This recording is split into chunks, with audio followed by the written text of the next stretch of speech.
Welcome to Bare Facts Docs. There are places in America that time forgot, abandoned towns and ghost settlements where people once lived, worked, loved, and then vanished. Most are harmless, quiet ruins slowly reclaimed by nature. But some places are not abandoned at all. Some are still occupied not by the living, but by something else, something that has been waiting. Tonight, we're going to one of those places. Not a remote mining town hidden in the mountains, but a ghost town hiding in plain sight. Less than an hour from Boston, Massachusetts, visited by thousands every year. This is a place where modern technology fails. GPS stops working. Phones lose signal. Fully charged batteries drain in minutes. Drones crash without explanation. A place that hikers, creators, and investigators visit for content, and sometimes leave changed.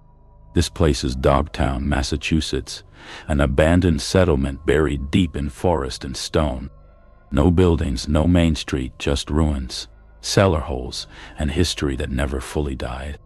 In recent years, visitors have reported encounters that science and psychology struggle to explain, experiences that follow them home, intensify in winter, and peak around Christmas. Tonight, you'll hear those stories.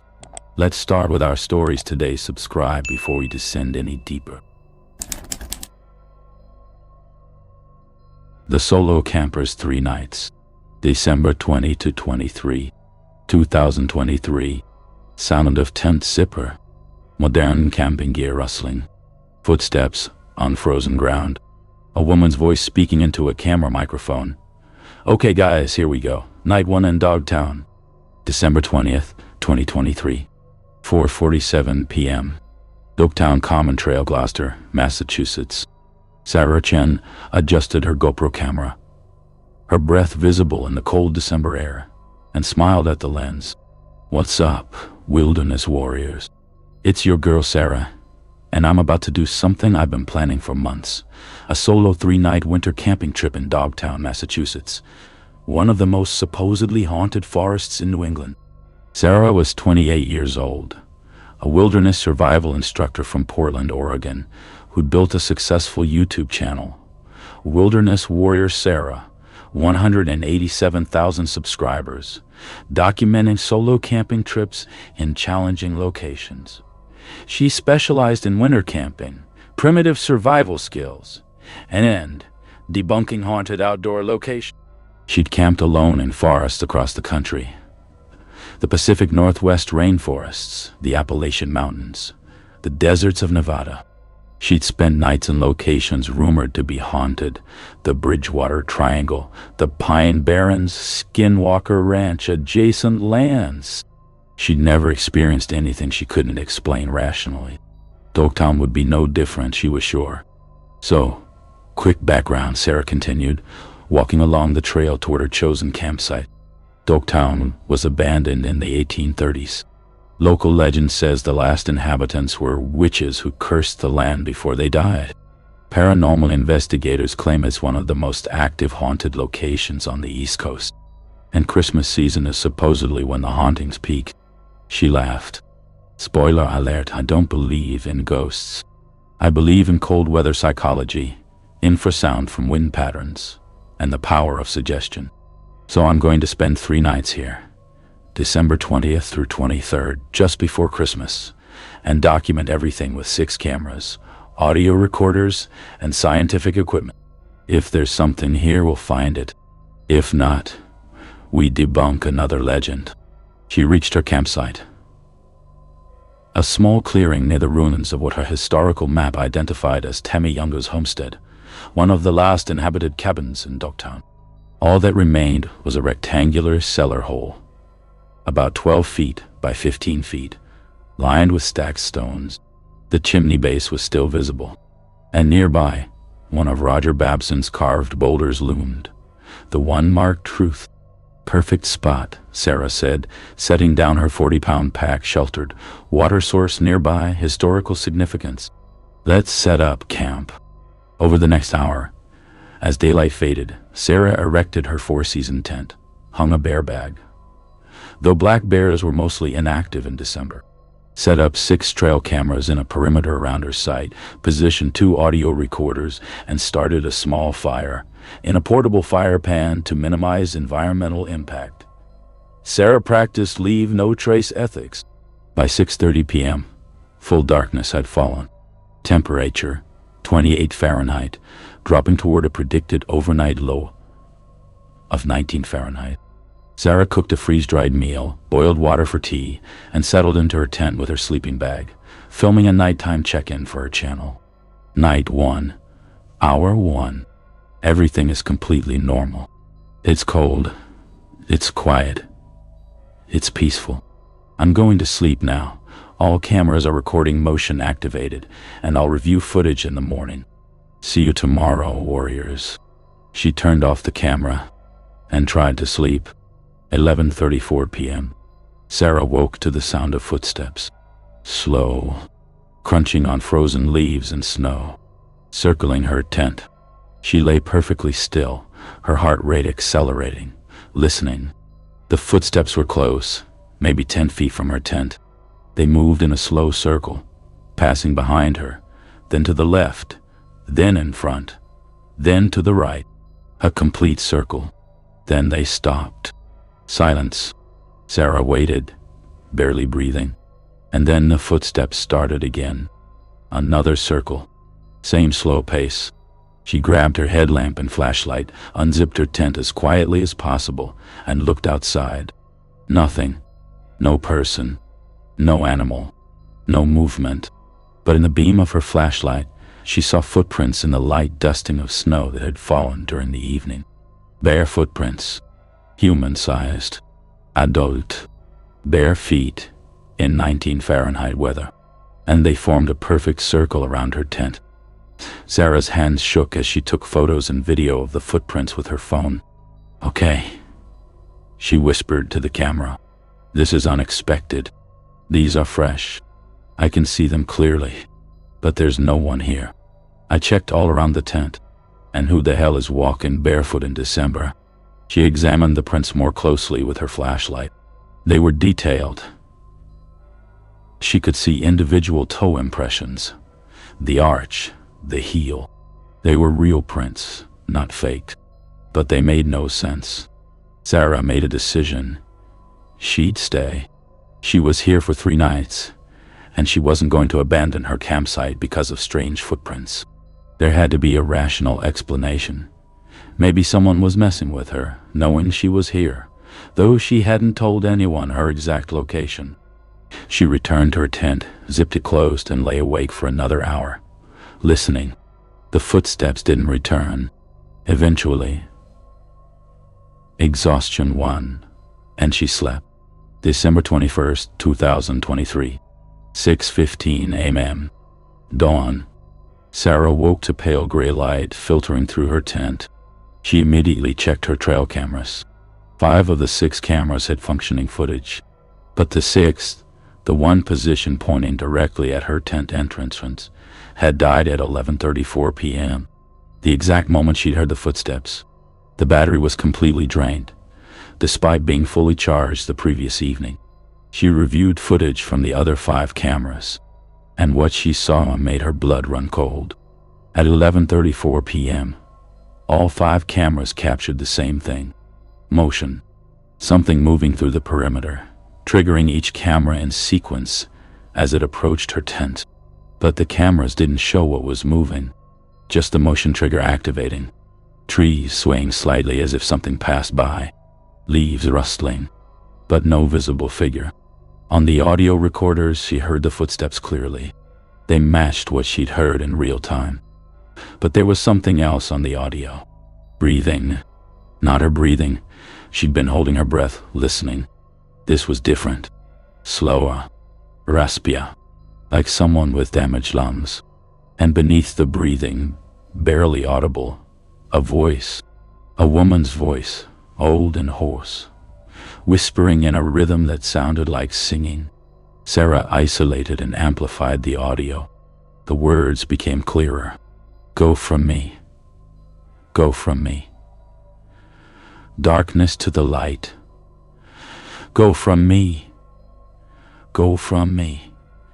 Death into the night. Go from me, or stay here evermore. A colonial era hymn. Sarah looked it up. It was a burial hymn from the 1700s, sung at funerals. Someone, or something, had circled her tent at midnight, singing a 300-year-old funeral hymn. Sarah sat in her tent for 20 minutes, trying to process this, trying to find a rational explanation. She couldn't, but she also couldn't leave. She had 186,000 subscribers, expecting content. She'd promoted this trip for weeks. She couldn't just bail after one strange night. She'd stay. She'd gather evidence. She'd figure this out. December 21st, 2023, 9:17 p.m. Night 2. Sarah spent the day hiking Dogtown's trails, filming historical content about the Babson stones and colonial ruins, trying to distract herself from the previous night. But everywhere she went, she felt watched. She'd spin around suddenly, certain someone was behind her. No one was ever there. Her cameras would glitch randomly, shutting off, corrupting files, displaying error messages despite being high-quality equipment she'd used for years without issues. And twice, while hiking, she heard her name. Sarah, whispered from the forest. Female voice. Old. She'd investigate, searching the trees, calling out hello. Is someone there? Silence. By nightfall, she was back at her campsite, increasingly uneasy but determined to see this through. She cooked dinner, updated her notes, and prepared for the second night. At 10 p.m., she turned on all 6 trail cameras, having replaced the battery in the dead one, both audio recorders, and settled into her tent. Night 2, she said to her handheld camera. Last night was weird, I'll admit, but I'm still here. If something wants to scare me off, it'll have to try harder. She turned off the light and tried to sleep. 2:17 a.m. December 22nd. Sarah woke to singing. Not recorded singing. Not distant singing. Singing right outside her tent. A woman's voice, clear and close. Singing the same funeral hymn from the previous night. Go from me. Go from me. Darkness to the light. Sarah grabbed her flashlight and threw open the tent flap. Standing 15 feet away, at the edge of the cellar hole ruins, was a figure. An old woman. She was wearing a long dark dress, colonial style.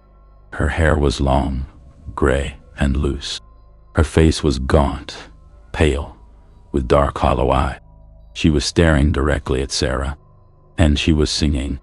Sarah's flashlight beam hit the woman directly, illuminating her fully. The woman didn't react, didn't blink, didn't stop singing. Sarah's voice cracked as she called out, "Who are you?" "What do you want?" The woman stopped singing.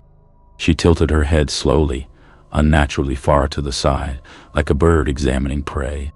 And then she spoke, her voice a dry rasp. "Why do you disturb my rest?" Sarah's entire body went cold. This wasn't a prank. This wasn't a person. The way the woman moved, the way her voice sounded, too old, too hollow, wrong in ways Sarah couldn't articulate. "I'm just camping," Sarah stammered. "I didn't mean—" "You sleep where I died," the woman interrupted. "You burn fire where I froze. You live where I was forgotten." The woman took a step forward. Sarah scrambled backward into her tent, her hands shaking so badly she could barely hold the flashlight. "Stay back," Sarah shouted. "I'm leaving. I'll leave right now." The woman tilted her head the other direction. "Too late. You heard me. You answered me. Now you carry me." And then the woman smiled. A terrible, too wide smile that showed brown, broken teeth.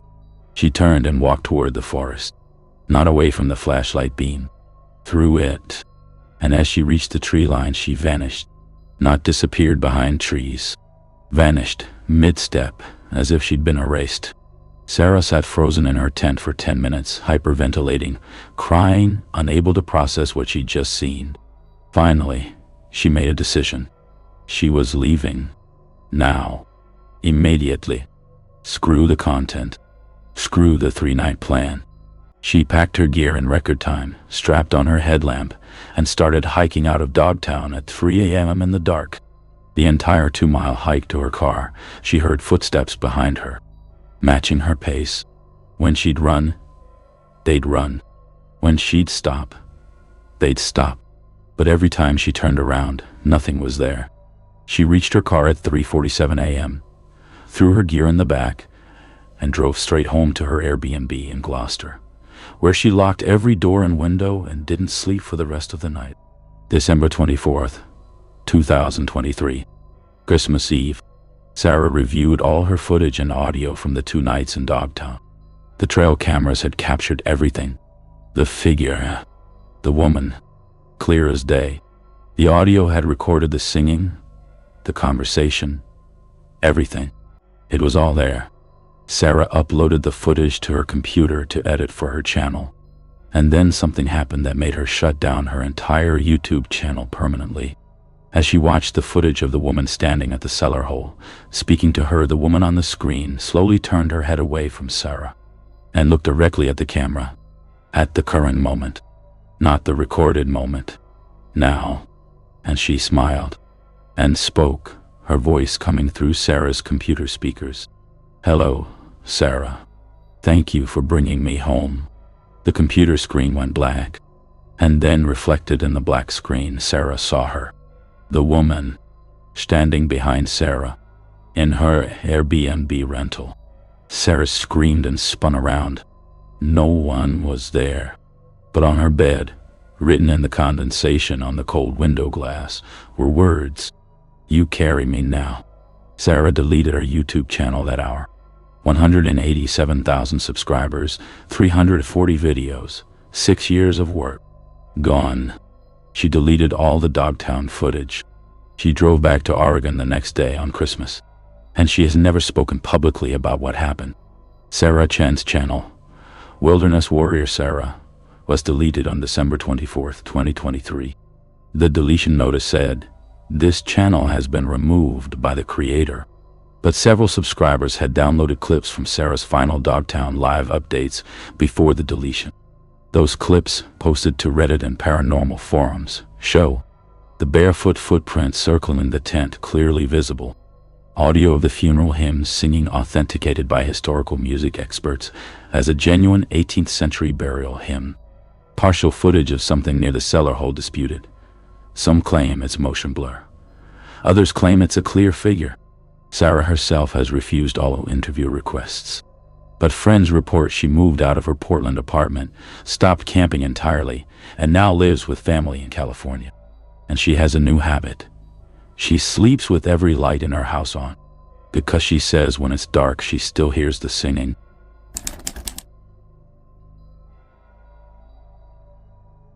The van life couple's Christmas disappearance. December 23 to 26, 2023. Sound of van door sliding open. Cheerful music. A man's voice. "Welcome back to Van Life Nomads. Today we're spending Christmas in a ghost town." Camera panning across forest. Upbeat energy. Then static. Screaming. Silence. December 23rd, 2023. 5:32 p.m. Dogtown Access Road, Gloucester, Massachusetts.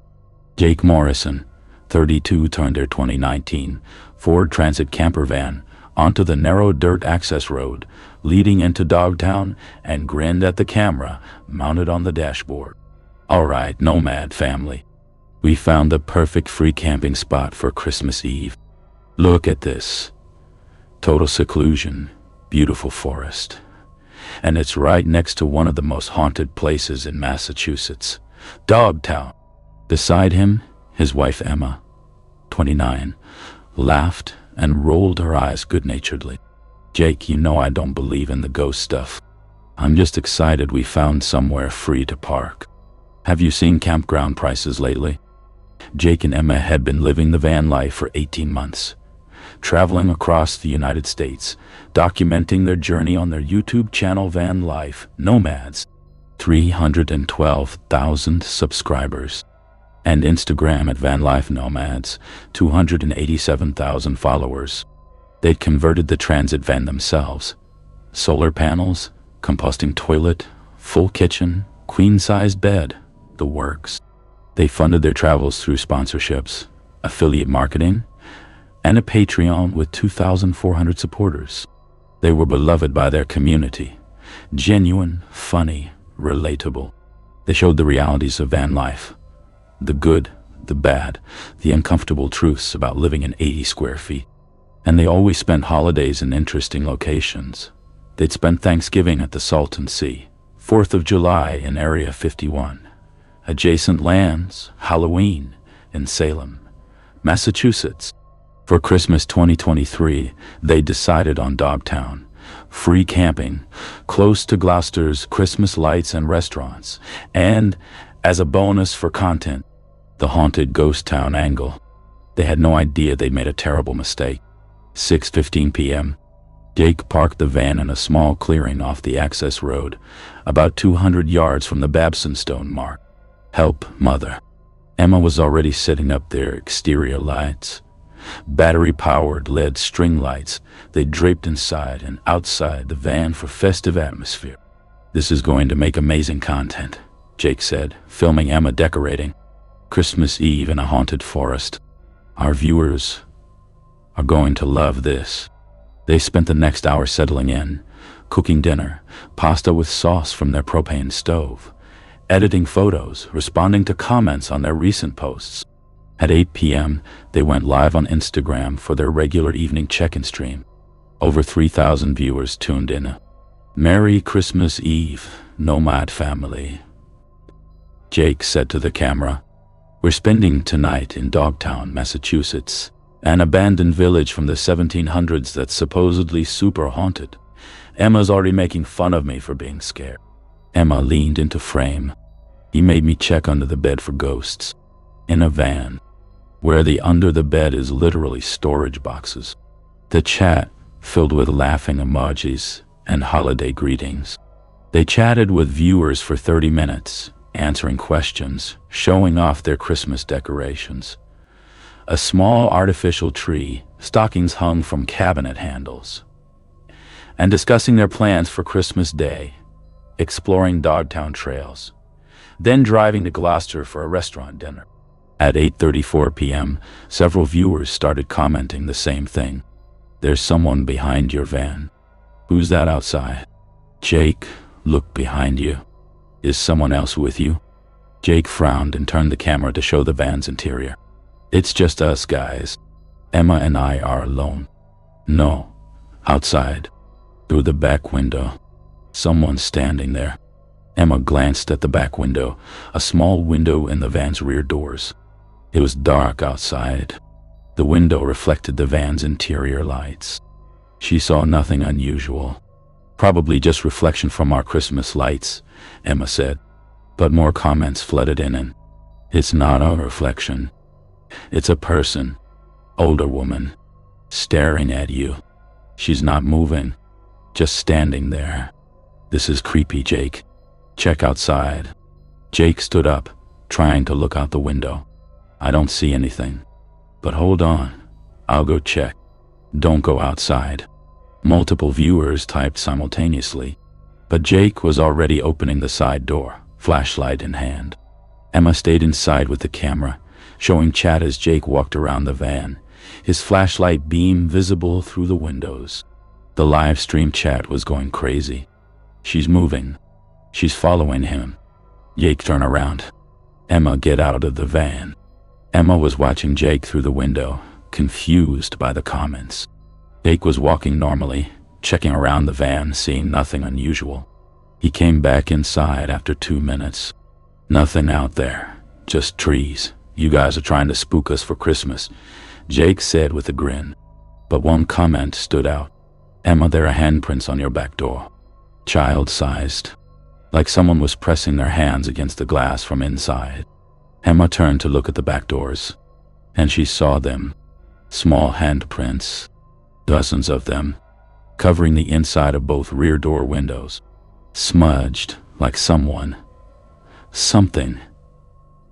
had been pressing their hands against the glass repeatedly, but the van had been locked all day. No children had been inside. No one had been inside except Jake and Emma. Emma's voice shook. "Jake, what the hell?" Jake stared at the handprints, his face going pale. The chat was exploding. "Get out of there. Drive away now. Those weren't there before. We've been watching the whole time. This is real. You need to leave." Jake made a decision. "Okay, change of plans. We're going to drive into town. Find a parking lot. This is too weird." He climbed into the driver's seat and turned the key. The van wouldn't start. He tried again and again. Nothing, not even the engine turning over. Just dead. "That's impossible," Jake said. "We have a brand new battery.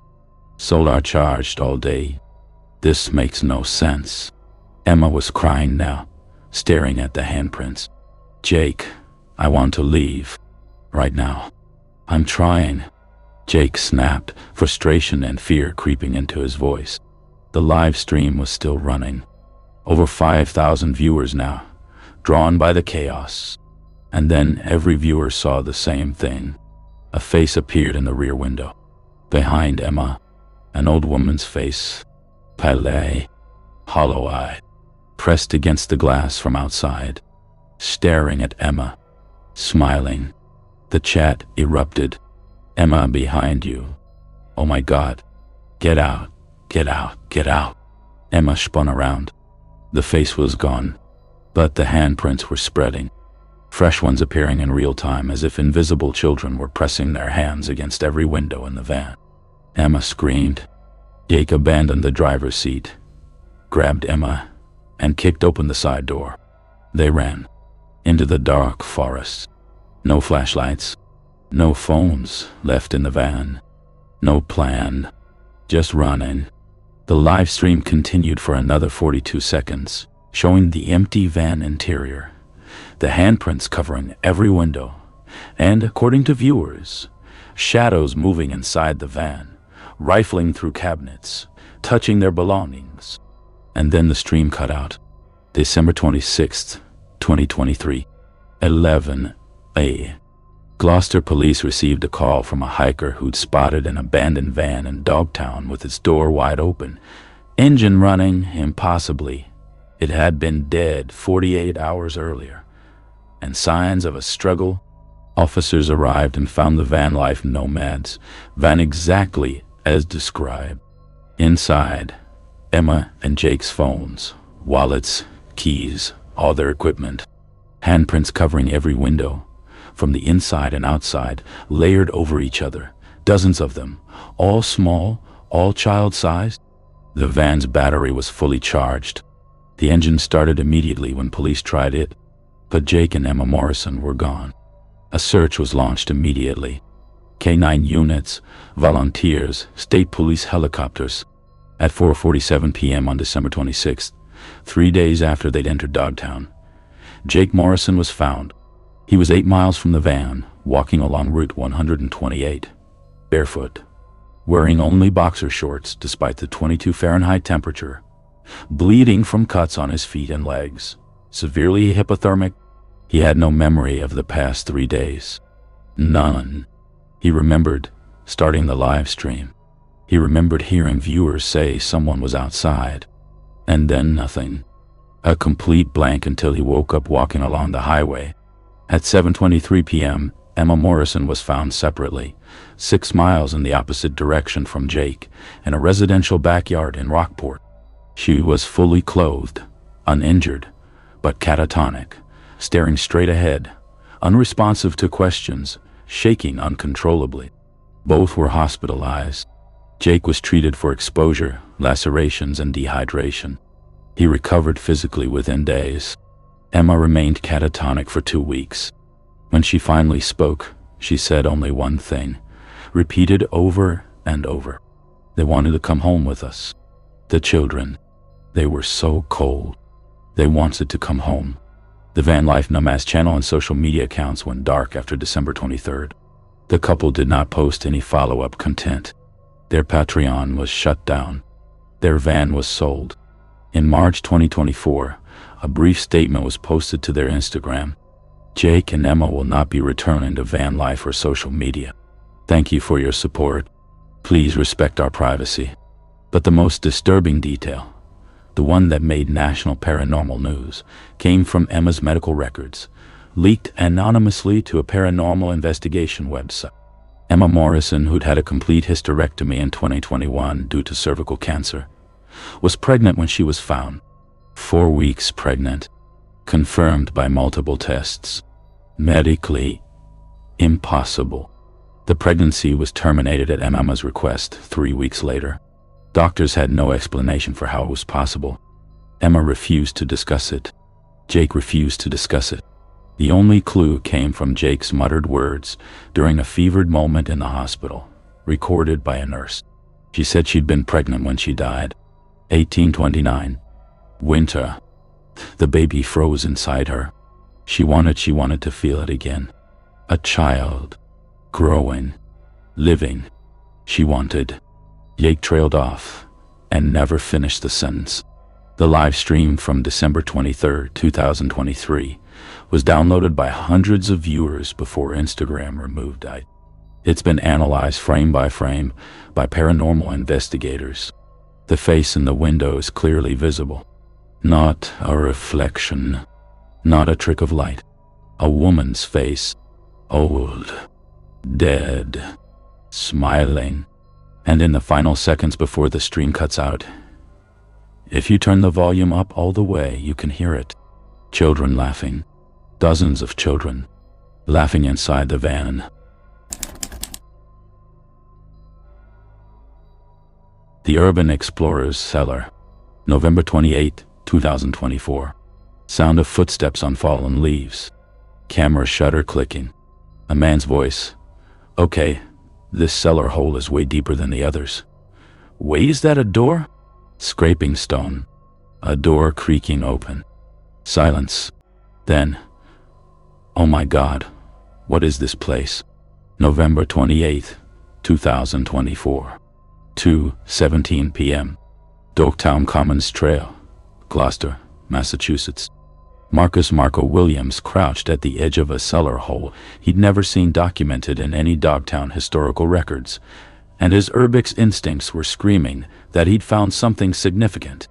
Marco was a 24-year-old urban exploration specialist from Providence, Rhode Island. His YouTube channel, Abandoned New England, had 96,000 subscribers, and his Instagram, @MarkOrbex, had 143,000 followers. He specialized in finding and documenting abandoned locations throughout New England. Factories, asylums, schools, churches, and historical sites. He'd been to Dogtown 7 times over the past 2 years, meticulously photographing every cellar hole, every Babson stone, creating the most comprehensive visual documentation of the site available online. But this cellar hole was new, or rather, newly discovered. He'd been hiking an overgrown section of trail, off the main paths, following a reference in an 1820s deed he'd found in the Gloucester archives. The deed mentioned a dwelling on the northwest commons with cellar and root room, property of T. Younger, widow, Tammy Younger, the supposed witch of Dogtown. Historical records showed her cabin site, but Marco had always suspected the archives were slightly wrong about the location. So he'd done his own research, cross-referencing old property maps, and today he'd found what he was looking for. A cellar hole, approximately 14 feet by 18 feet. Much deeper than typical Dogtown cellars, at least 8 feet deep instead of the usual 4 to 5 feet. And at the bottom, partially hidden by 200 years of leaf accumulation and stone collapse. A door, not a modern door. An ancient hand-hewn wooden door set horizontally into the ground like a root cellar entrance. Marco's heart raced. This was an incredible find, a sealed, untouched subcellar that had been hidden for 2 centuries. He pulled out his phone to call his girlfriend Jess, who was waiting in the car at the trailhead. No signal. Typical for Dogtown's interior. He'd explore quickly, take photos, and hike out to share the discovery. Marco climbed down into the cellar hole carefully, testing each foothold. The walls were lined with hand-stacked stones, still remarkably intact. He reached the door. It was held closed by an iron latch, heavily rusted. No lock, just the latch. Marco hesitated. Urbex's ethics were clear. Take only photographs, leave only footprints. But this wasn't someone's private property. This was a historical site on public land. Documenting what was inside served historical preservation. He lifted the latch. It moved easily, despite the rust. Too easily, some part of his mind noted. He pulled the door open. Heavy, wooden. The hinges screamed with rust. Beneath the door, stone steps leading down into darkness. A sub-cellar, probably used for root vegetable storage during winter, keeping food from freezing. Marco turned on his high-powered flashlight and descended. 12 steps. Then a small chamber, about 8 feet by 10 feet, with a low ceiling. Marco, at 6'2", had to hunch. The walls were stone. The floor was dirt, and arranged on crude wooden shelves were artifacts. Dozens of them. Glass jars, some intact, some broken, containing dried herbs, roots, powders. Clay pots sealed with wax. Bundles of dried plants hanging from the ceiling, somehow not completely decomposed despite 200 years. Handwritten papers, the ink faded but still partially legible, and carved into every surface. Walls, ceiling, floor, shelves. Symbols, not random scratches. Deliberate symbols. Circles within circles, stars. Spirals, and words in what looked like Latin. Old English? Marco couldn't be sure. This was a witch's workshop. If the legends about Tammy Younger were true, this is where she practiced her craft. Herbal medicine, midwifery, and whatever rituals had made her neighbors fear her. Marco photographed everything, his excitement overriding the growing unease in his gut. This was the find of a lifetime. He'd be credited with a major historical discovery. Museums would want this documented. Historians would. He heard something. Scratching. Coming from deeper in the cellar. Marco froze, his flashlight beam sweeping the chamber. There was no deeper. This was it. A single room. Solid stone walls on all sides. The scratching continued. Rhythmic. Like fingernails on stone. Coming from behind the back wall. Marco approached slowly, his flashlight illuminating the wall. And he saw it. A section of the stone wall was different. Newer. The mortar was a slightly different color. Someone had sealed off part of the cellar, creating a hidden chamber behind this one. The scratching grew louder, and then a voice. Faint. Muffled. Female. "Oh, let me out." Marco stumbled backward, his flashlight clattering to the ground, plunging the cellar into darkness except for the weak glow from his phone screen. "Hello?" Marco called out, his voice cracking. "Is someone there? Are you trapped?" The scratching intensified. Frantic now. Desperate. "Let me out. So cold. So dark. Let me out." Marco grabbed his flashlight, his hands shaking. He had to get out. Had to get help. Someone was trapped behind that wall. Or something. He turned to run for the stairs, and found the door at the top closed. He'd left it open. He was certain he'd left it propped open. But now it was closed. Marco scrambled up the stairs and pushed. The door didn't budge. He pushed harder, slammed his shoulder against it. Nothing. It was as if something was holding it shut from above. "Don't leave, stay please. Stay, been so alone, stay." The voice was closer now, right behind him. Marco spun around, his flashlight beam sweeping the cellar. Standing at the bottom of the stairs was a woman, old, wearing a long, tattered dress. Her skin was pale, almost luminescent in the darkness. Her hair was long, gray, hanging in matted tangles, and her eyes were wrong. Too dark, too deep, empty. She smiled. Brown teeth, gaps where teeth had rotted away. "You opened my door," she said, her voice a dry whisper. "You let me out." Marco screamed. He threw himself at the door above him, pounding, kicking, screaming for help. And the door opened, easily, as if it had never been stuck. Marco fell out of the cellar, scrambled to his feet, and ran. He didn't stop running until he reached his car, where Jess was waiting, confused and alarmed. "Marco, what happened?" "You, look." "Drive," Marco screamed. "Drive now." They drove back to Providence in silence, Marco shaking, refusing to explain. Marco didn't post anything about the Dogtown cellar discovery. He didn't mention it to historians or museums. He deleted all the photos from his phone, because when he'd reviewed the photos that night, he saw her in every single one. The woman, standing in the background, in the shadows, in reflections, in every photo he'd taken in that cellar, even photos he'd taken before descending the stairs. She'd been there, watching, waiting. But that wasn't the worst part. 3 days later, Marco's apartment began experiencing activity. Doors opening and closing by themselves. Objects moving, books falling off shelves, glasses sliding across tables. Scratching sounds inside his walls at night. And every night, at exactly 3:17 a.m., Marco would wake to find her standing at the foot of his bed. The woman from the cellar, staring at him, not speaking, just staring. He couldn't move, couldn't scream, couldn't look away, and she'd stand there for exactly 1 minute, then vanish. Marco tried everything, blessing the apartment, burning sage, calling a priest. Nothing worked.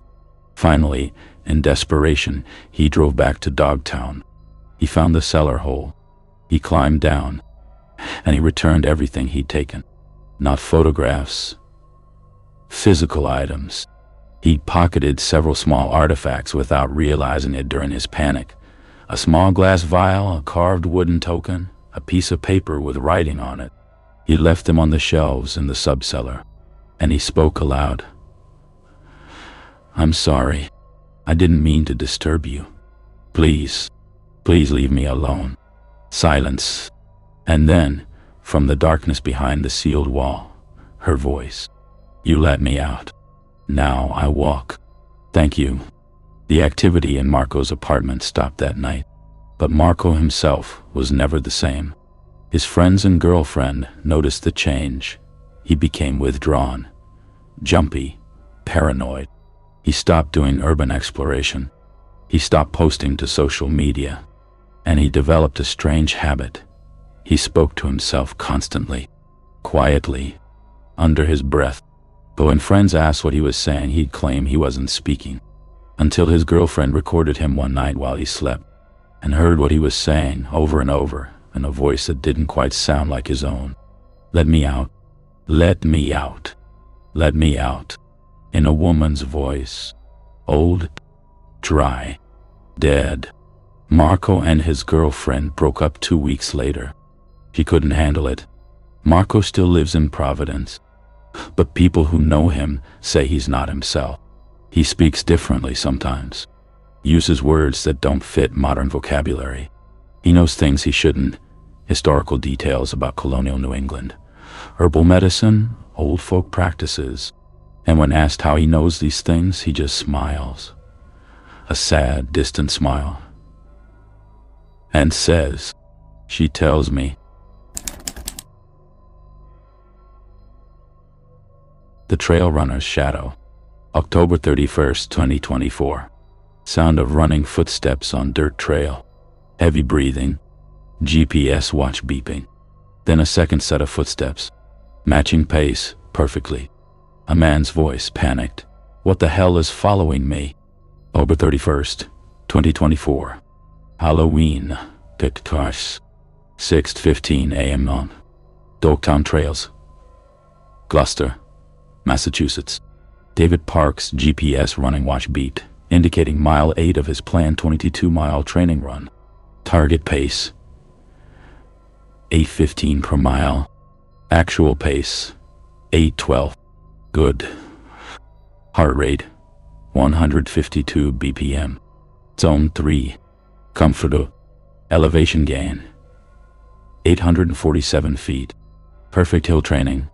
David was a 37-year-old endurance athlete training for the Vermont 100, a prestigious 100-mile ultramarathon. This was his third year attempting ultras, and his training was going perfectly. He'd been logging 70 to 80-mile weeks, building endurance, strengthening his legs and cardiovascular system. He loved early morning runs, the solitude, the quiet, the meditative rhythm of breath and footsteps. And Dogtown's technical trails, rocks, roots, elevation changes, were ideal for building strength. He'd run Dogtown dozens of times. It was his go-to training ground. Today, Halloween morning, he had the trails to himself, or so he thought. At mile 9, approximately 6:32 a.m., David heard something that made him slow his pace. Footsteps. Behind him. Another runner, probably. Not unusual. Plenty of trail runners used Dogtown. But something felt off. The footsteps were perfectly synchronized with his own. When his left foot struck the ground, the other runner's left foot struck the ground. Same rhythm, same cadence, same pace, exactly mirrored. David sped up slightly, testing. The footsteps behind him sped up, still perfectly synchronized. David slowed to a walk. The footsteps slowed to a walk. He stopped completely, turning around to see who was following him. The trail behind him was empty. No one there. But David's GPS watch showed something impossible. 2 heart rate signal. Is this 158 BPM? And another 47 BPM. A second heart rate from a source close enough to register on his watch's NT plus sensor. But no one was there. David stared at his watch, his own heart rate now climbing rapidly. 174 BPM, then 102, then 191. As panic set in and won, he tapped the watch screen, trying to clear the phantom signal. It wouldn't clear. 2 heart rates. His, now 197 BPM, dangerously high. And the other, still 47 BPM, impossibly slow, a rate that would indicate someone at complete rest or dead. David made a decision. He'd run back to his car. Fast. He turned and sprinted, and the footsteps followed, matching his pace perfectly. But now he could hear breathing too. Not his own rapid, panicked breathing, but slow, wheezing breaths, labored, wet-sounding, right behind him. David ran faster than he'd ever run in his life. His watch clocked him at a 5:42-mile pace, unsustainable, burning his legs, his lungs screaming. The footsteps kept up, effortlessly, and then he heard it. A voice, female, old, whispering in rhythm with the footsteps. Run, run, run with me. Run, run. You can't outrun death.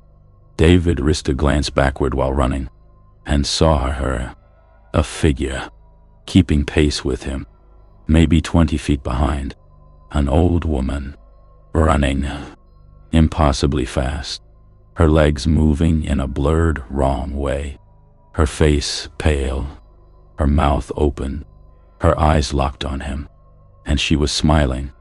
David screamed and pushed harder, his body on the verge of collapse. His watch, 4:58-mile pace, elite athlete speed. He couldn't maintain this, but the figure kept up, closer now, 15 feet.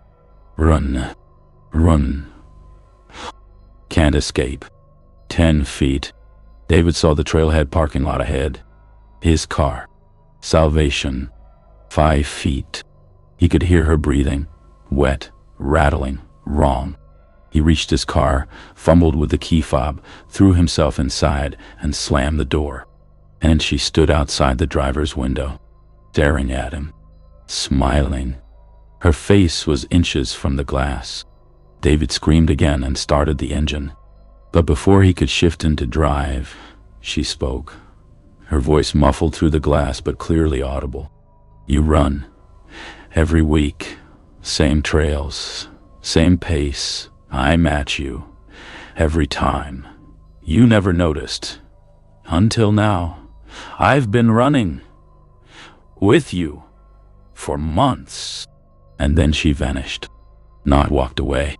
Vanished. Mid-sentence. As if she'd been erased. David sat in his car, hyperventilating, for 20 minutes before he felt stable enough to drive. David Park didn't run for 3 weeks.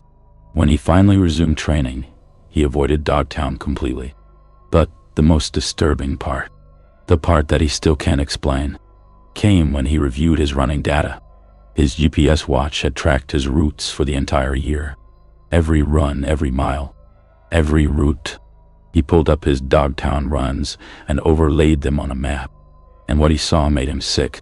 Over the course of 6 months, April through October 2024, his 47 runs through Dogtown had created a pattern. When plotted together, his routes formed a shape. Not random. A symbol. The same symbol he'd later find carved into the Babson boulder mark. Spiritual power. The one positioned over Tammy Younger's homestead. A circle with radiating lines and smaller circles within. Colonial era protective ward, or a curse mark. Historians disagreed on which. David had run this pattern dozens of times without realizing it. Something had been guiding his route choices, subtly, unconsciously, making him run the same pattern over and over, creating the symbol with his footsteps. And on Halloween 2024, the completion of the symbol, something had woken up and run with him. David Park still runs ultramarathons, but he uses a different GPS watch now, because his old one, the one he used in Dogtown, still shows 2 heart rates every time he wears it. His, whatever his actual rate is, and the other, still 47 BPM. Always. The watch is in a drawer in his home. He won't throw it away. He doesn't know why. He just can't. But sometimes, late at night, he hears it beeping. Alert notifications, even though it's turned off. And when he checks it in the morning, there are new routes logged. Routes he didn't run. Routes through Dogtown. All logged at night, between 2 and 4 a.m. Miles and miles. Inhuman pace. 4-minute miles sustained for 20 plus miles. And always, always ending at the Babson stone marked truth. The Paranormal Investigators Christmas Eve live stream, December 24th, 2024. Sound of multiple people walking through forest. Equipment beeping. A woman's voice. Okay guys, we're going live in 3, 2, 1. Welcome to our Christmas Eve ghost hunt in Dogtown. Static. Screaming. Demonic voice. Welcome. Chaos. December 24th, 2024. Christmas Eve. 8:47 p.m. Dogtown Commons, Gloucester, Massachusetts. Jessica Torres adjusted the night vision camera mounted on her head. Regan smiled at the handheld camera. Her teammate was pointing at her. What's up, spirit seekers? This is Jessica with New England Paranormal Society. And we are live from Dogtown, Massachusetts on Christmas Eve for what's going to be our most intense investigation yet. Jessica is 29 years old. Lead investigator for NEPS, a 4-person paranormal investigation team that had been operating for 3 years. Their YouTube channel, New England Paranormal Society, 67,000 subscribers. And TikTok, at Neparanormal, 134,000 followers. Documented investigations across New England's most haunted locations. Tonight's team consisted of Jessica Torres, lead investigator, psychic medium. Brandon Cole, tech specialist 32, handling cameras and audio equipment. Ashley Kim, researcher 26, historical documentation specialist. Marcus Bennett, skeptic debunker 34th, there to provide rational explanations. They'd been planning this investigation for months. A 6-hour live stream from 9 p.m. to 3 a.m. on Christmas Eve. Christmas morning, the time when Dogtown's paranormal activity was allegedly at its peak. Over 2,400 viewers were already watching the pre-stream setup. So here's the plan, Jessica continued, walking through the darkened forest, her breath visible in the cold December air. Temperature? 23 Fahrenheit. We're investigating multiple locations tonight. The Babson stones, especially the ones over known homesteads. The cellar holes where the last residents died. And we're going to attempt direct spirit communication using multiple methods. Brandon panned the camera to show their equipment spread out on tarps. EMF detectors, spirit boxes, thermal cameras, motion sensors, audio recorders, and, most controversially, a Ouija board. I know some of you don't like Ouija boards, Jessica acknowledged, reading the chat comments. But we're experienced. We take precautions. We'll open and close sessions properly. We'll be fine. Marcus, the skeptic, chimed in, and I'll be here to provide rational explanations for anything that happens. Cold spots, temperature differentials, strange sounds, wildlife, and wind, moving objects, confirmation bias, and... He stopped mid-sentence, because every piece of electronic equipment they'd set up, cameras, EMF detectors, recorders, even their phones, had just turned on simultaneously, without anyone touching them. And they were all registering activity. EMF meters screaming, temperature dropping, motion sensors triggering. All at once, the live stream chat exploded. Gay, did you see that? All your equipment just activated. Something's there. Behind Jessica. Turn around. Jessica spun around, her flashlight cutting through the darkness. Nothing visible, but the EMF detector in her hand was pegged at maximum, indicating an extremely strong electromagnetic field right in front of her. Okay, Jessica said, her voice steady despite her racing heart. We have intelligent activity. Something is here. And it activated our equipment to get our attention. She held up the EMF detector. If you can hear me, if you're trying to communicate, please manipulate this device again. Give us a sign. Silence. 3 seconds. 5 seconds. 10 seconds. And then every device shut off simultaneously. Complete darkness except for their flashlights. Even the live stream camera went black. Stream down viewers were typing in the chat before the backup camera kicked in 15 seconds later. When the equipment came back online, Ashley, the researcher, was staring at her tablet, her face pale. Guys, the thermal camera captured something during the blackout. She turned the tablet to show the others in the live stream. The thermal image showed 4 heat signatures. The 4 team members, visible as bright orange-red shapes, and surrounding them, over a dozen cold signatures, human shape, blue, black, indicating extreme cold, not just cold spots, human-shaped cold, standing in a circle around the team. Those weren't there before, Brandon whispered. Marcus, the skeptic, was checking his own equipment frantically. Thermal cameras can glitch. It's not a glitch, Ashley interrupted. Look. She played back the thermal recording in slow motion. The cold signatures hadn't just appeared. They walked into frame from different directions, moving and arranged themselves in a circle around the team. And then, as the equipment came back online, they'd vanished. Not walked away. Vanished instantly. The live stream chat was going insane. You're surrounded. Get out of there. This is the most activity I've ever seen. Something's coming. I can feel it through the screen. Jessica made a decision. We're going to the main site, Tammy Younger's homestead. If something wants to communicate, that's where it'll be strongest. Marcus grabbed her arm. Jessica, maybe we should reconsider. This is already way more activity than... We came here to investigate, Jessica said firmly. We're not leaving because of equipment glitches and cold spots. Let's go. They hiked the quarter-mile to the Babson stone-marked Truth, positioned over the cellar hole where Tammy Younger's cabin had stood. 3,100 viewers were watching now. Drawn by the intense activity, the team set up in a circle around the cellar hole. Jessica placed the Ouija board on a flat rock in the center. "We're going to attempt direct communication," Jessica announced. "Ashley and I will operate the board. Brandon, keep all cameras running. Marcus, monitor the environment for any changes. Don't use the Ouija board." Dozens of viewers typed, "Bad idea. Not on Christmas Eve. You're going to open something you can't close."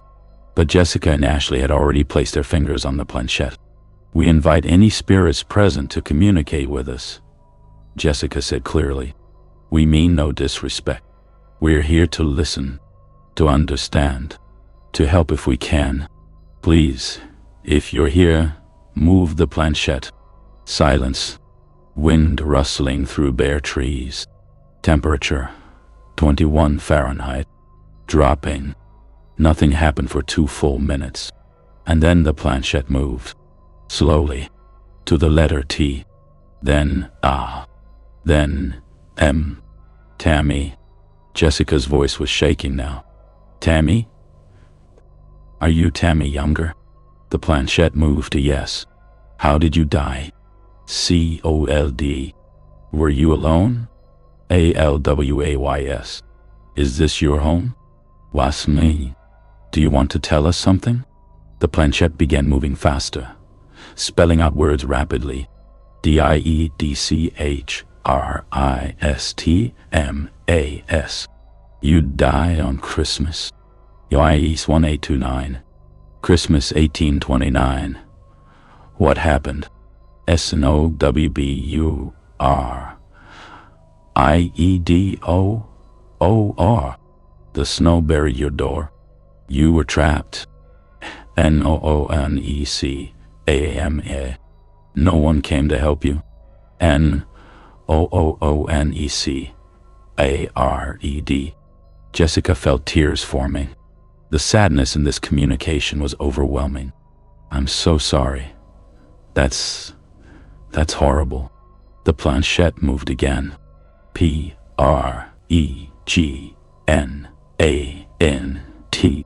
Ashley gasped. "You were pregnant when you died?" 8 MONTHS. "Oh my God," Jessica whispered. "You were 8 months pregnant. Alone. On Christmas." BYDIEDI. "The baby died inside you." FELITITSTOPMOVING.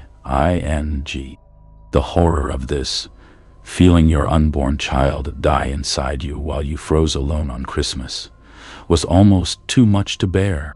"Tammy, I'm so sorry," Jessica said, crying now. "What can we do? How can we help you?" The planchette started moving in circles, around and around, faster and faster. LETMEFELITAGIN. "Feel what again?" LIFEGR. OWINJ. "You want to feel life growing? A baby?" The planchette flew off the board violently, hitting Marcus in the face and drawing blood from his nose. Every EMF detector exploded with sound. The temperature plummeted. Thermal cameras now showing -8 Fahrenheit. And Jessica's body went rigid. Her eyes rolled back until only whites were visible. Her head tilted back at an unnatural angle, vertebrae cracking audibly. Her jaw dropped open wider than humanly possible. And when she spoke, it wasn't her voice. Scratchy, filled with 2 centuries of rage and loneliness. "You, celebrata." While I suffered, Ashley screamed and scrambled backward, her camera still recording. Brandon kept his main camera trained on Jessica, his hands shaking violently. Marcus was frozen, blood dripping from his nose, staring in horror. "Christmas," they said. "Yo yeah," they said. "But not for me. Never for me." Jessica's body began convulsing. her arms jerking in impossible directions, her legs kicking, her spine arching. I lay in my cabin. Christmas morning, 1829. Snow against my door, 10 feet high. Could not open it, could not escape. The voice was getting louder, more frenzied. No food for 3 weeks, no fire for 5 days. My child inside me stopped moving Christmas Eve. Jessica's hands moved to her stomach, clutching it as if pregnant to. I felt her die. Christmas Eve, at midnight. She kicked, and then nothing, just cold. So cold. Inside me. Tears were streaming down Jessica's face, but they weren't normal tears. They were black, viscous, like tar. I died. Christmas Day morning, holding my stomach, my dead child, inside, and I screamed and screamed, but no one heard. No one came. The live stream chat was in absolute chaos. Someone call 911. This is real. Get her out of there. Oh my God, this is real. Over 6,000 viewers now. 200 years. I have waited. Felt nothing. Empty. Hollow. But now, Jessica's body suddenly relaxed. Her eyes closed. Her head lowered. And when she spoke again, the voice was different. Softer. Almost. Hopeful. Now I have you. You opened the door. You invited me in. And I can feel again. Warmth. Life. A body that breathes. That moves. That lives. Jessica's eyes opened. But they weren't her eyes anymore. They were solid black. No whites. No iris. Just black. And she smiled. A terrible, too wide smile that showed too many teeth. Thank you for this gift, this body. I will not leave. I will never leave. I am alive again. And then Jessica collapsed, her body hitting the ground hard, her limbs going limp, her breathing shallow. Brandon and Ashley rushed to her, checking her pulse, her breathing. She's alive, Brandon shouted. Pulse is weak, but steady. We need to get her out. Now. Marcus was already calling 911, finally getting enough signal to connect. They lifted Jessica, still unconscious, her skin ice cold despite multiple layers of clothing, and began carrying her toward the parking area. The entire quarter-mile hike, their equipment continued malfunctioning. Cameras cutting out randomly. Audio recorders capturing voices, speaking colonial English. Motion sensors triggering constantly even though nothing visible was moving. And behind them, following them, clearly audible on every recording device. Footsteps. Dozens of footsteps. And singing. Multiple female voices harmonizing, singing the same funeral hymn from the 1700s. Go from me. Go from me. Darkness to the light. Go from me. Go from me. Death into the night. Go from me. Go from me. Or stay here evermore. They reached the parking area at 11:34 p.m. The ambulance arrived at 11:52 p.m. Jessica regained consciousness as paramedics were loading her into the ambulance. Her first words, "What happened? Why am I in an ambulance?" She had no memory of the possession. None. The last thing she remembered was placing her fingers on the Ouija board planchette. The entire hour between the communication, the possession, the voice, the black tears was completely blank. Jessica was kept under observation at Beverly Hospital for 72 hours. Physically, she was fine. No injuries, no medical explanation for her collapse. But the psychiatric evaluation revealed something disturbing. Jessica had no memory of Christmas Eve, but she had new knowledge. She could describe, in perfect detail, events from Dogtown's history that she'd never studied. She knew the names of residents not found in any published records. She could recite herbal medicine formulas from the 1820s, and she spoke unconsciously in colonial-era dialect when stressed. Most disturbing. On December 27th, Jessica took a pregnancy test as part of her hospital workup. Positive. 6 weeks pregnant. But Jessica Torres had been diagnosed with severe endometriosis at age 22 and told she was medically infertile. She'd undergone treatment that had left her with less than 1% chance of natural conception. She hadn't been sexually active in 8 months documented in her medical history, and yet pregnant. Medical staff were baffled. Multiple tests confirmed it. Viable pregnancy, approximately 6 weeks gestational age, developing normally. Jessica requested termination immediately. The procedure was performed on December 30th. Tissue analysis showed normal human fetal tissue abnormalities. But Jessica insisted she knew, somehow, impossibly knew, that the pregnancy wasn't naturally. In her private therapy sessions, notes later leaked to paranormal forums, she said, Tammy Younger died pregnant. Christmas Day, 1829. She felt her baby die inside her on Christmas Eve. She's been dead for 195 years. Carrying that dead child, feeling nothing. And then I opened the door. I invited her in, and she used me. She put something inside me, so she could feel it in. Life growing. She was trying to experience pregnancy through me, through my body. I could feel her inside me even after the possession ended. Like she'd left a piece of herself behind, and it was growing. Jessica terminated the pregnancy against strong advice from family, who didn't understand why she was so adamant. But she told her therapist, if I'd carried it to term, if I'd given birth, it wouldn't have been my child. It would have been hers, Tammy's. 195 years after she died, coming back, using my body to be born again. After her release from the hospital, Jessica Torres was never the same. She developed habits and knowledge she didn't have before. Colonial era skills. She could suddenly identify wild herbs and their medicinal uses. She knew how to spin wool, churn butter, preserve food using 18th century methods. Skills she'd never learned. Language shifts.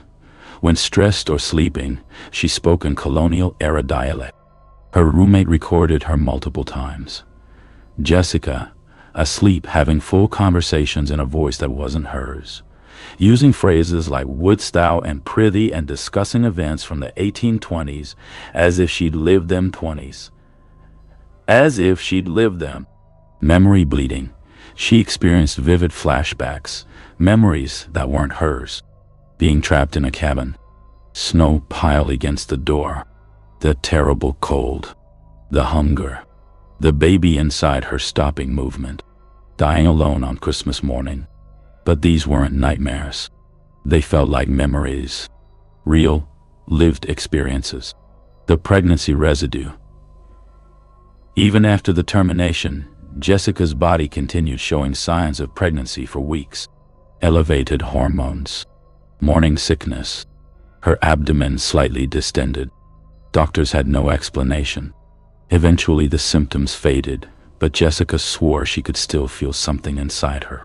Watching. Waiting. Time lapses. Jessica would lose hours. She'd be washing dishes at 2 p.m., and suddenly it would be 7 p.m. with no memory of the intervening time. During these lapses, her phone's GPS showed her visiting Dogtown. Repeatedly, even though she had no conscious memory of going there.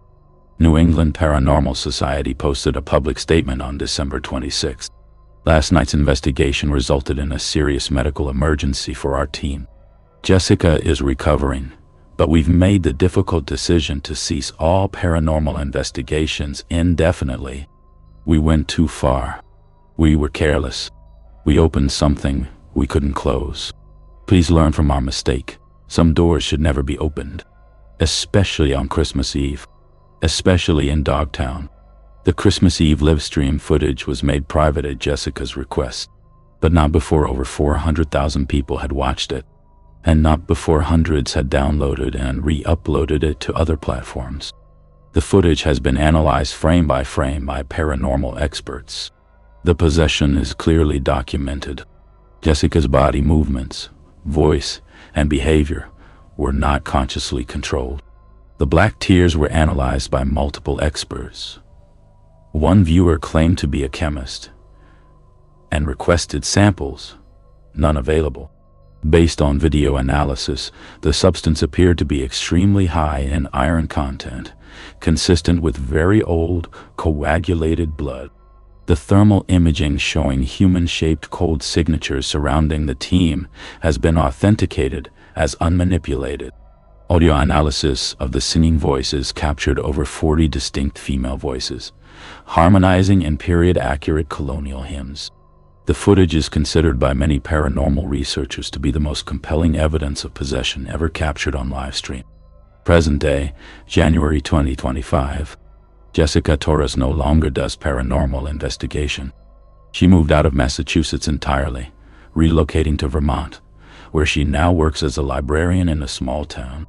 She refuses all interview requests about the Dogtown incident. She avoids mirrors. Friends say she claims she doesn't always recognize her own reflection. She sleeps with all lights on, and every Christmas Eve, at exactly 11:34 p.m., the moment she collapsed in Dogtown, she wakes up screaming, with no memory of what she dreamed, but with black tears streaming down her face. Tears that doctors can't explain. Tears that vanish by morning, leaving no trace in, as if they were never there. Her final journal entry, written on December 31st, 2024, and shared only with her therapist. I thought I was helping. I thought I was giving voice to the forgotten dead. But Tammy Younger didn't want to be remembered. She wanted to be alive again, and I gave her a pathway. Through me, into me. I can still feel her sometimes, late at night, coiled inside me like a snake, sleeping, waiting. She got what she wanted. She felt life inside her again, even for just 6 weeks. And now she knows it's possible. Now she knows living bodies can be borrowed. And every night I'm terrified I'll wake up and not be myself anymore. That I'll be her, forever. A 195-year-old witch wearing my skin, speaking with my voice, living the life she never got to have. Because I opened the door on Christmas Eve. And some doors can never be closed again.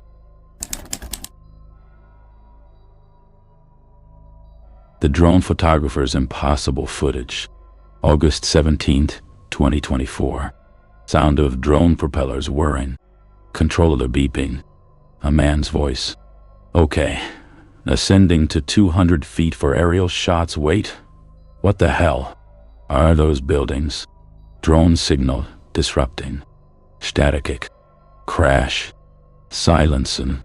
August 17th, 2024. 2:47 p.m. Dogtown Commons. Gloucester, Massachusetts. Aiden Cross piloted his DJI Mavic 3 Pro drone to an altitude of 180 feet above the Dogtown forest canopy, the controller's screen showing a perfect aerial view of the abandoned settlement below. Aiden was a 31-year-old independent filmmaker from Brooklyn, working on a documentary about abandoned places in New England. He'd been filming in Dogtown for 3 days, capturing ground-level footage of cellar holes, Babson stones, and forest trails.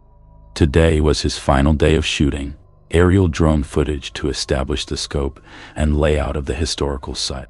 His drone was top of the line. 5.0K video. 20 MP stills. 43-minute flight time. Obstacle avoidance. GPS return to home. He'd flown it hundreds of times without incident, filming everything from urban rooftops in New York to coastal cliffs in Maine. He'd programmed a simple flight path. Ascend to 200 feet, fly in a grid pattern over the main Dogtown Commons area, descending periodically for detail shots of specific cellar holes and Babson boulders, then return to launch point. Professional. Standard. Safe. The drone reached 200 feet at 2:49 p.m. Aiden was reviewing the live feed on his controller screen, adjusting camera settings for optimal afternoon light, when he saw something that made his hands freeze on the controls. Buildings. Not cellar holes. Not ruins. Not foundations. Actual buildings.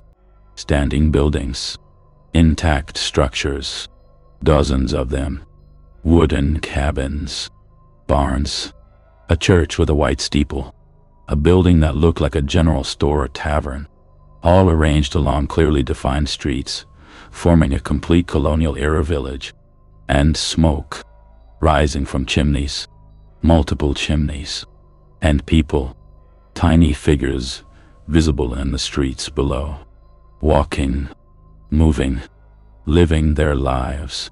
Aiden blinked hard, certain his eyes were playing tricks.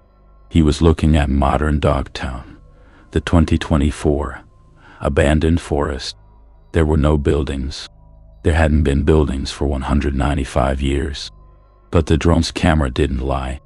The 5.1K footage was crystal clear, showing in perfect detail a fully inhabited colonial town.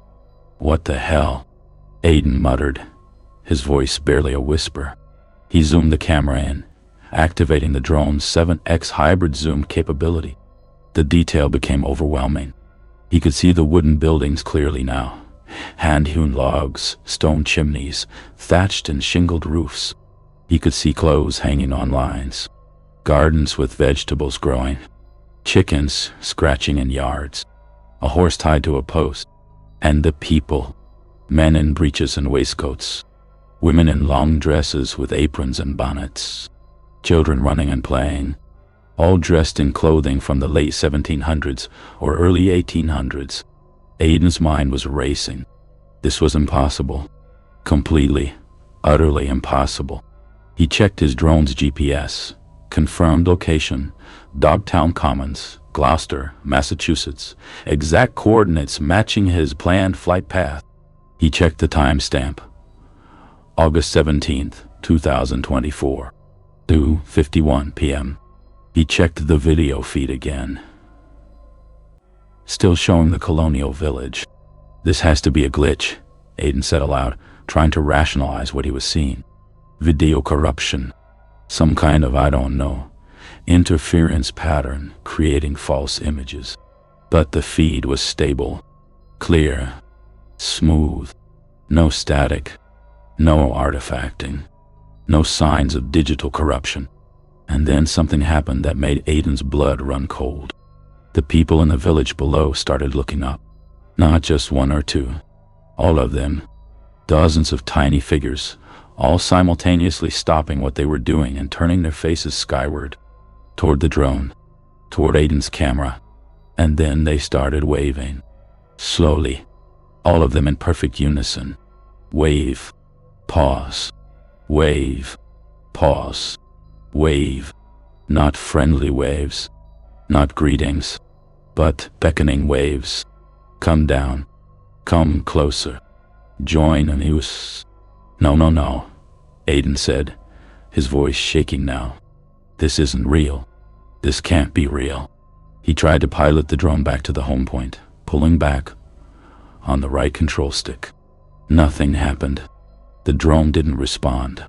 He tried again, this time hitting the dedicated return to home button on the controller.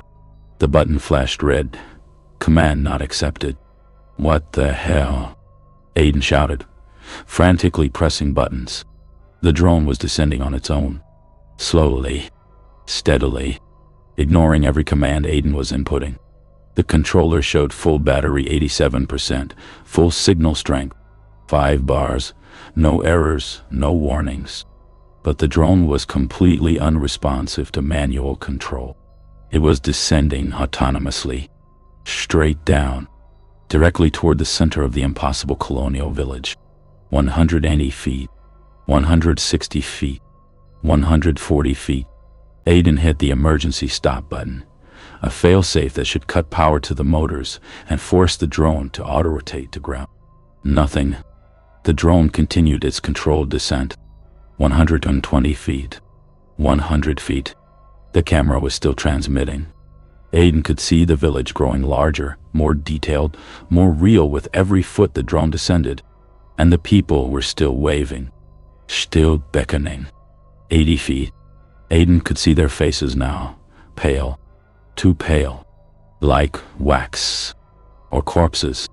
Their eyes were dark, hollow, empty, but their mouths were smiling. Wide, toothy grins that looked wrong, unnatural. 60 feet. They were reaching up now. Dozens of hands stretching toward the drone, grasping, clawing at the air. 40 feet. Aiden tried one last desperate measure. He attempted to manually cut power by turning off the controller entirely. The controller shut down, but the drone kept descending. 30 feet. Aiden was screaming now, uselessly shouting at the drone, at the controller, at the impossible scene unfolding on the screen as the controller rebooted. 20 feet. The people's hands were almost touching the camera now. He could see details. Dirty fingernails, rope burns on wrists, skin that looked wrong. Too smooth. Waxy. 10 feet. And then something appeared on the video feed that made Aiden drop the controller. Text. Overlaid on the video. White letters in an old-fashioned serif font. Words appearing one at a time. We see you. We have always seen you. All who come here. All who watch. We see. And now you see us. Thank you. Thank you for witnessing. Thank you for remembering. We are not forgotten. 5 feet. The hands were touching the camera lens now, leaving smudges, blocking the view. And then the video feed cut to black. Complete signal loss. The controller beeped. Aircraft disconnected. GPS signal lost. Aiden stood there, his heart hammering, his mind refusing to process what he'd just witnessed. And then, from the forest about 100 yards away, he heard it. A crash. Metal and plastic hitting ground. His drone. He ran toward the sound, his camera bag forgotten. His only thought to reach the drone, to retrieve the SD card, to prove what he'd just seen was real. He found it in a small clearing near one of the larger cellar holes. The drone was destroyed. Not just damaged. Destroyed. The body was cracked completely in half, as if it had been torn apart rather than fallen. The propellers were bent at impossible angles. The camera housing was shattered, the lens cracked into spiderweb patterns. But the drone had been only 5 feet off the ground when it lost signal. A fall from 5 feet wouldn't cause this level of damage. This looked like something had grabbed it, pulled it apart, destroyed it purposely. Aiden's hands were shaking as he extracted the SD card from the broken camera module. The card itself appeared intact. No visible damage. He had to get this footage analyzed. Had to prove what he'd seen. He packed up his gear and drove straight back to his hotel in Gloucester. Back in his hotel room, Aiden inserted the SD card into his laptop with trembling hands. The computer recognized the card immediately. It showed one video file. 4 minutes, 37 seconds. But when Aiden tried to play it, he got an error. File corrupted. Cannot play. No, Aiden muttered, trying different video players. Mami daye. QuickTime. Premiere Pro. Same error on all of them. He tried professional data recovery software. Started a deep scan of the card. The scan took 2 hours. When it finished, the results showed 99% of the file was corrupted and unrecoverable. But 47 seconds had survived intact. 47 seconds out of 4 minutes and 37 seconds. Just enough to show something, but not enough to show everything. Aiden held his breath and opened the recovered clip, and what he saw made him fall backward in his chair. The footage was crystal clear. 5.1K resolution. Perfect color grading. No artifacts. It showed the aerial view from 200 feet elevation, and it showed Dogtown as it had been over 200 years ago. Complete. Inhabited. Alive. Over 80 buildings visible in the frame. Streets. Fences. Gardens. Livestock. And people. Hundreds of people. All going about their daily activities in a colonial settlement. The footage showed 47 seconds of this impossible scene. And in those 47 seconds, several things happened that Aiden hadn't noticed in real time. The village appears normal. People working, walking, living. Smoke rising from chimneys. One by one, people stop what they're doing and look up at the camera. The movement spreads through the crowd like a wave. All visible people are now staring at the camera. They begin moving toward the center of town, where the drone is positioned. Converging, the crowd gathers directly below the camera. Over 200 people, all looking up, all beginning to wave in perfect unison. Their mouths are opening and closing, as if they're speaking or singing, though the drone didn't capture audio. Final 4 seconds. The camera begins descending. This is where Aiden had lost control. And as it descends, the people reach up, and their faces change. The masks of normalcy fall away. Their skin becomes pale, translucent.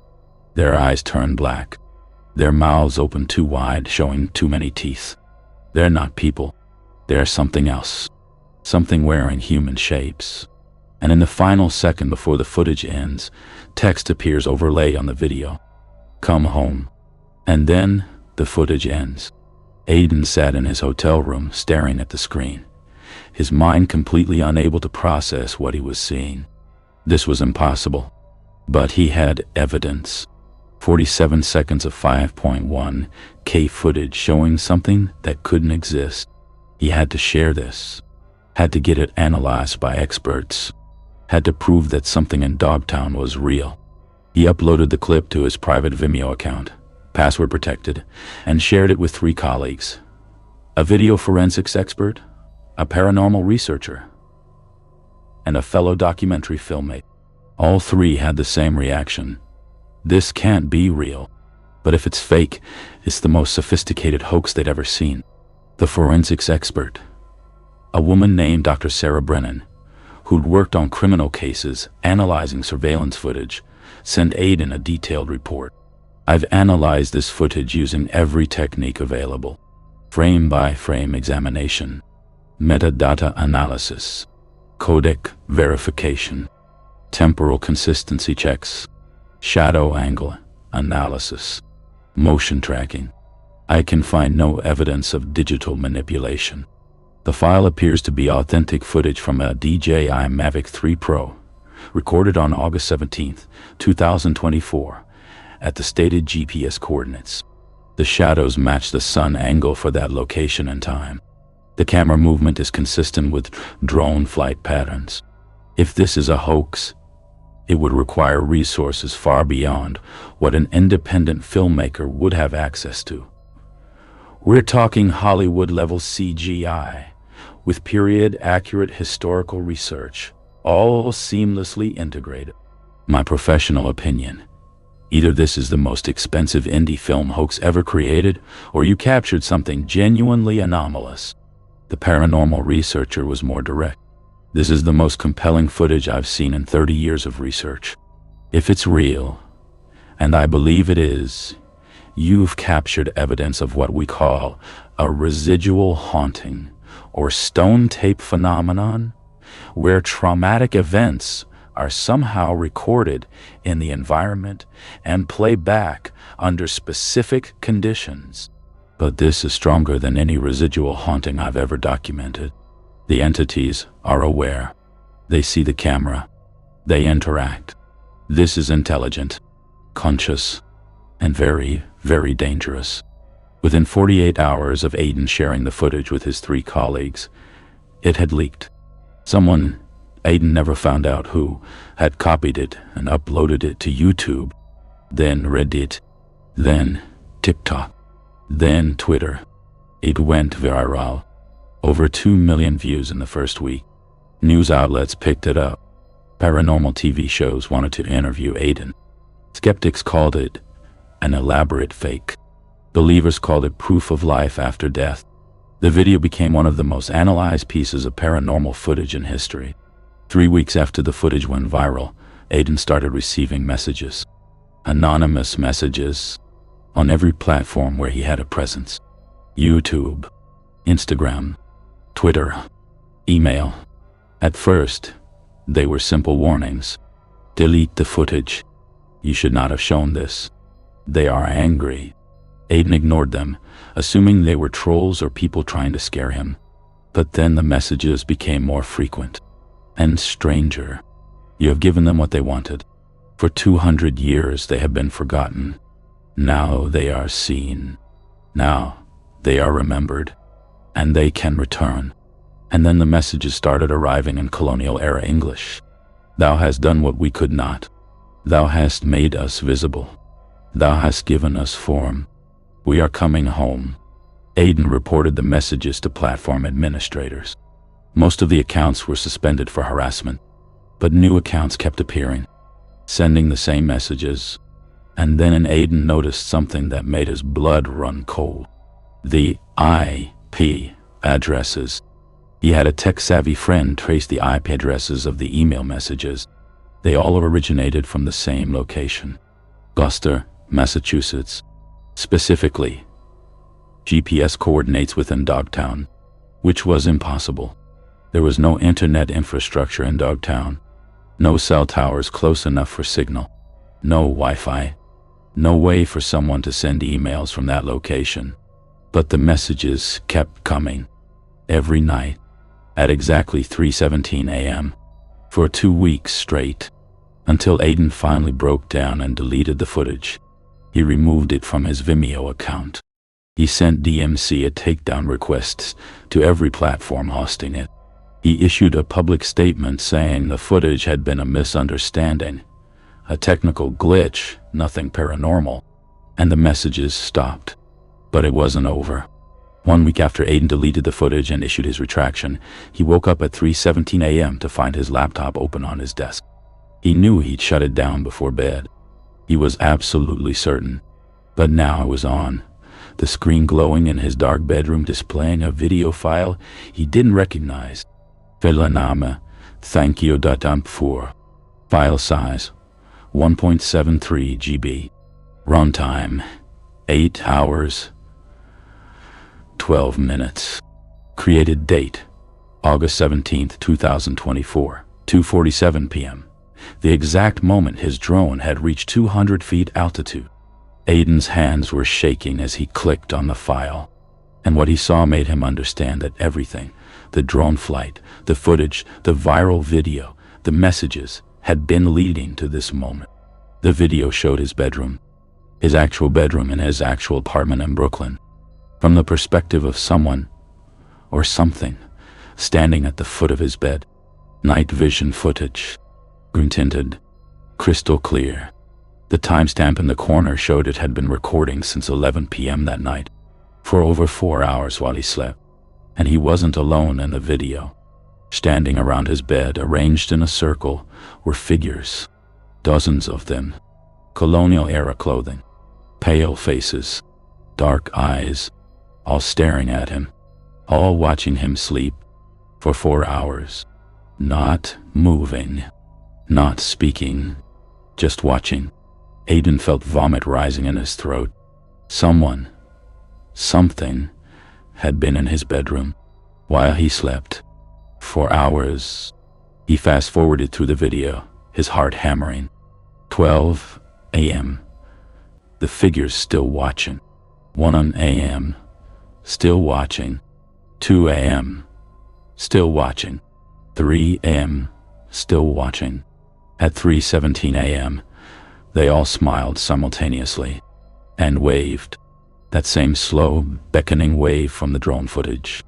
And then, at 3:18 a.m., they began moving, closer to the bed, surrounding it, leaning in, reaching toward him with pale hands. And the video showed their faces clearly now, an extreme close-up as they leaned over his sleeping form. They weren't human. They were wearing human shapes. But underneath, visible in the night vision, their skin was translucent, showing bone structure that wasn't quite right. Shadows moving beneath the surface, like there was nothing solid inside. And their mouths opened, all of them, simultaneously, and text appeared on the screen, overlaid on the video. We know where you are. We will always know. You showed us to the world. You made us real again. You gave us power. Thank you. We are with you now. Forever. And then the video cut to black. But before it ended completely, one final image appeared. A photograph. of Aiden, taken from inside his apartment, showing him sitting at his computer, working on his laptop. Earlier that very evening, taken from inside his apartment, while he was alone, or thought he was alone, Aiden Cross left New York City 3 days later. He sold his computer, his cameras, his drone equipment. He abandoned his documentary project. He moved to Seattle, where he now works in its support for a tech company. As far from filmmaking and paranormal content as possible, he refuses all interview requests about the Dogtown footage. He covers every camera in his home, laptop, phone, security cameras with opaque tape. He sleeps with every light in his apartment on. He's developed severe anxiety and paranoia, convinced he's being watched constantly. And according to friends who still keep in touch with him, Aiden has a habit now.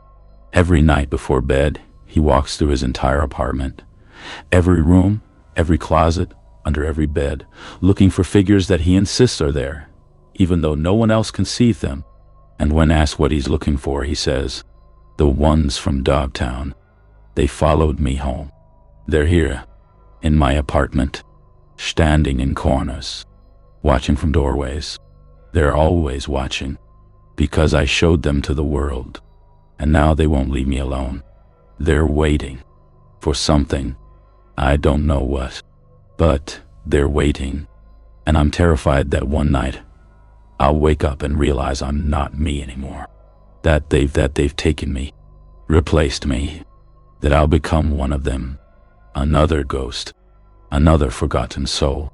Except I won't be forgotten, because they remembered me, they know me, and they're never letting go." His therapist's notes, leaked to a paranormal blog in December 2024, include this disturbing observation. Patient exhibits classic symptoms of paranoid psychosis with visual hallucinations.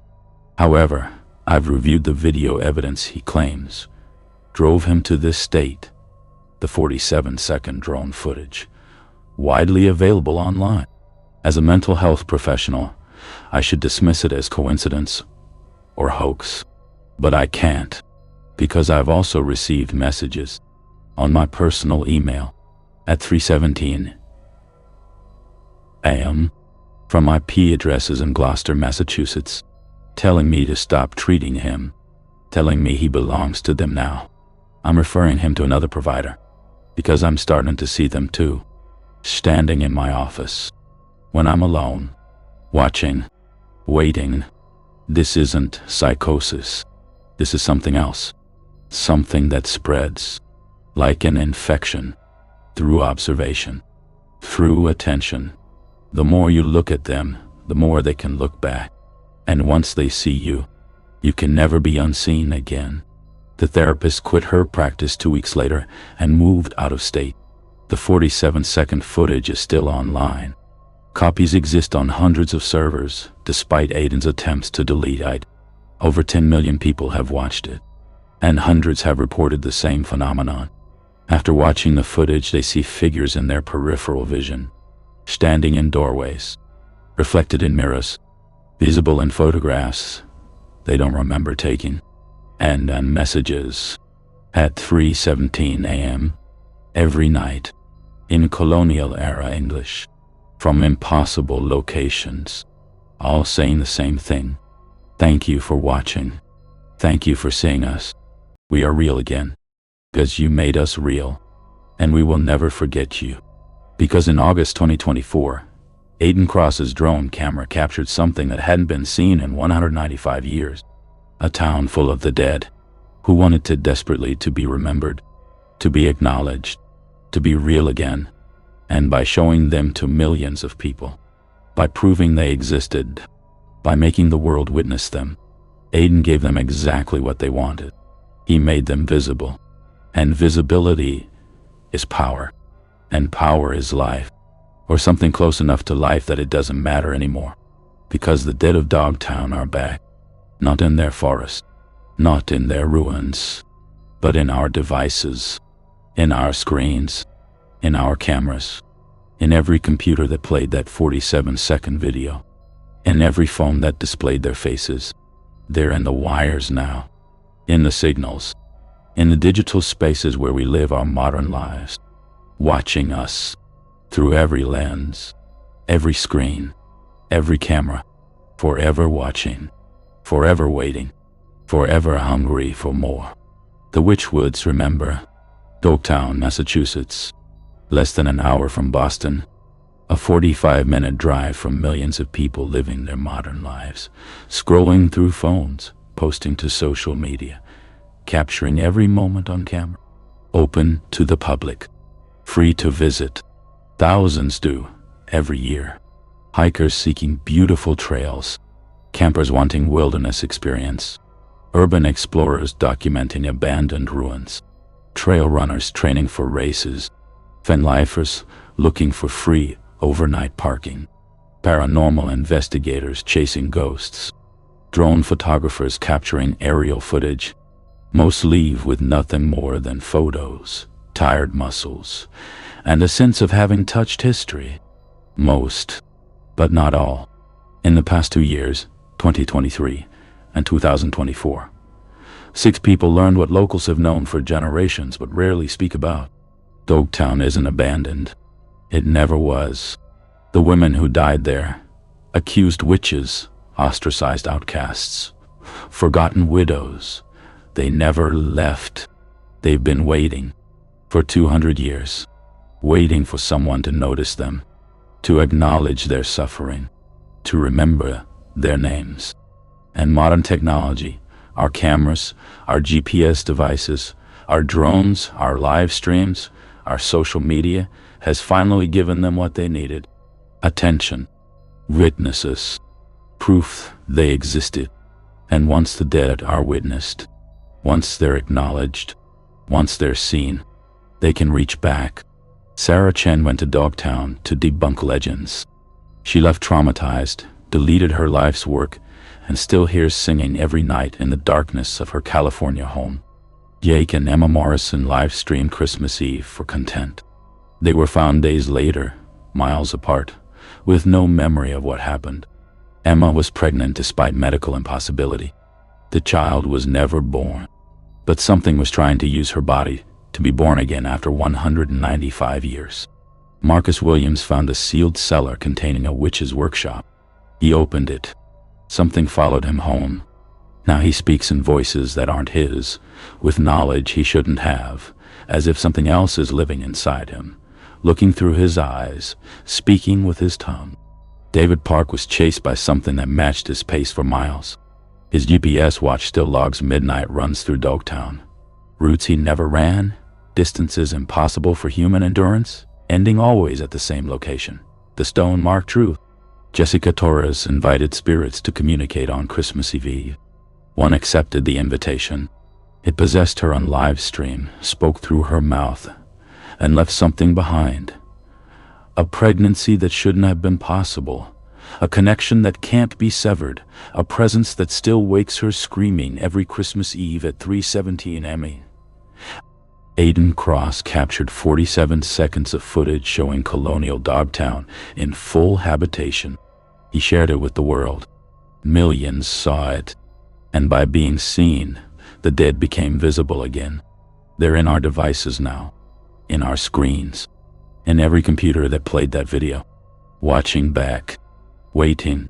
6 people, 6 modern hobbies, 6 encounters with something that psychiatrists call psychosis, that skeptics call coincidence, that believers call proof. But labels don't matter, because whether you believe in ghosts or not, whether you think these stories are paranormal or psychological, one truth remains. Something in Dogtown affects people, changes them, follows them, damages them in ways that don't heal. The patterns are undeniable. Equipment failures at specific locations, batteries draining in seconds, GPS malfunctions, cameras capturing images that weren't there, audio recording voices, speaking languages 200 years dead. The time, 3:17 a.m. Again and again, in every story. The hour when the barrier between living and dead seems thinnest, when messages arrive, when figures appear, when the possessed wake screaming. The season, winter, Christmas, December, when Dogtown's last residents died alone in frozen cabins, watching snow pile against their doors, holding gifts they'd never give to children they'd never have, breathing their last breaths on Christmas mornings while the world celebrated. And the method, invitation. Every victim invited contact. Sarah stayed 3 nights despite warnings. Jake and Emma chose Dogtown for Christmas. Marcus opened the sealed door. David kept running the same trails, unknowingly tracing ritual patterns. Jessica used a Ouija board on Christmas Eve. Aiden filmed and shared what he captured. They opened doors. And once opened, some doors can't be closed. If you visit Dogtown, and you can, right now today, this December, you'll probably be fine. Probably. You'll hike the trails, photograph the Babson stones, explore the cellar holes, post to Instagram, add it to your adventure log, drive home, resume your life. Most people do, but some won't. Some will feel watched in the forest. Some will hear voices that don't match any bird or animal they know. Some will see figures in their peripheral vision that vanish when looked at directly. Some will find that their photos contain faces in the background that weren't there when they pressed the shutter. Some will discover their GPS trackers show they traveled distances they don't remember, visited locations they have no recollection of seeing. Some will hear their names whispered from the ruins in voices that sound like dead relatives. Some will develop knowledge they shouldn't have, colonial era phrases, historical details never studied, memories that aren't there. Some will find themselves returning to Dogtown repeatedly, compulsively, drawn by something they can't explain or resist. And some, a very few, will bring something home with them. Something that watches from closets and corners. Something that appears in mirrors. Something that sends messages at 3:17 a.m. Something that whispers in the dark, "Thank you for seeing us. We see you too. Now and forever." The witches of Dogtown died in winter, in cold, in loneliness. On Christmas mornings when the world celebrated new life, they breathed their last breaths, holding the corpses of unborn children who'd frozen inside them, staring at empty hearths, abandoned by neighbors who'd once called them friend. They died wishing for warmth, for company, for someone to care. For 200 years they've waited in those woods, growing in rage and desperation, their consciousness soaking into the stones and trees and soil of that cursed place. And modern technology has finally given them what they need, a way to be seen again, to be heard again, to reach beyond their graves, to touch the living, to use the living, to be the living again, even if only for moments, even if only through borrowed bodies and digital screens. So go ahead, visit Dogtown this Christmas, this winter, whenever you want. Camp there, hike there, explore, document, share your experience on social media, chase your viral moment, get your content. But remember, when you point your camera at those ruins, when you record video in those woods, when you share that footage online for thousands to see, you're not just documenting history. You're making the dead visible again. You're giving them power. You're opening a door. And they're waiting on the other side, waiting to be seen, waiting to be real, waiting to come home, through your lens, through your screen, through you.